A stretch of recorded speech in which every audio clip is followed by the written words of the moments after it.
We got a quick one for you today. We are doing pancake mixes. We're doing Aldi versus Trader Joe. And Trader Joe's here, it actually called for some eggs, and we were doing the recipes by the book, or by the box in this case. So we didn't vary at all from what they called for. Starting us off, we got the Aldi one. This was just add water. It was a complete pancake mix is what I called it. And after struggling to open it up, I finally gave up, got some scissors, and poured the batter out.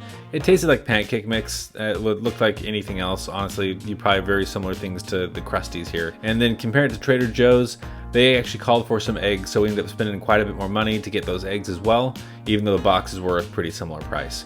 Again, you can't open these without scissors because apparently pancake mixes aren't something you can make easy to open. And after pouring in the 1 cup and a quarter, we added 1 egg to it and some water, and we started mixing everything together. Differences from here though, I couldn't really see any major things besides the slight color difference.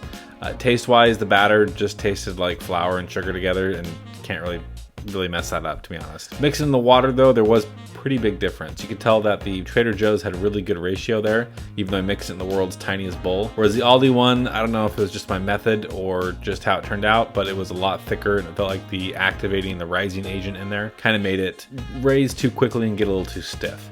We'll just pretend that phrase didn't come out of my mouth. Oh, okay. Oh my gosh. We're moving on. After that terrible phrasing, you can also see that I have very poor skills in pouring batter, apparently, if it's too thick. So this botched pour ended up cooking fine, but it's just ugly as all sin. They cooked just fine on the griddle, and besides my awful flip there with the Trader Joe one, they both turned out pretty good. And the rest of the cooking process went just fine from here. The griddle actually put a nice kind of almost crust on both of these, so that was kind of good to see. We ended up using the same butter and syrup. Again, we're just trying to make sure that the mixes are different and that more expensive butter or syrup changes anything. They ended up smelling very similar at this point. Not much of a difference, just smelled like nice cooked pancakes.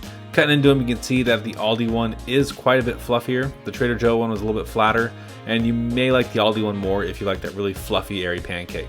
Taste-wise though, Aldi tasted just like Scout Camp ones to me. Nothing really fancy. It tastes like you just threw some water and pancake mix together and kind of cooked it on one of those outdoor griddles really fast. It was pretty good, but compared to Trader Joe's, it kind of paled in comparison. Trader Joe's had a lot more flavor to it. The egg added a lot of kind of body to the pancake itself, and I would probably go for this one every time. So obviously, to answer that question of is it better, I'm gonna say yes, Trader Joe's is a lot better here. We even tried the Aldi mix with an egg in it. It didn't really make it better than Trader Joe's, but it did improve the recipe. If you like what we're doing, let us know, drop a like, subscribe, and we'll see you next time.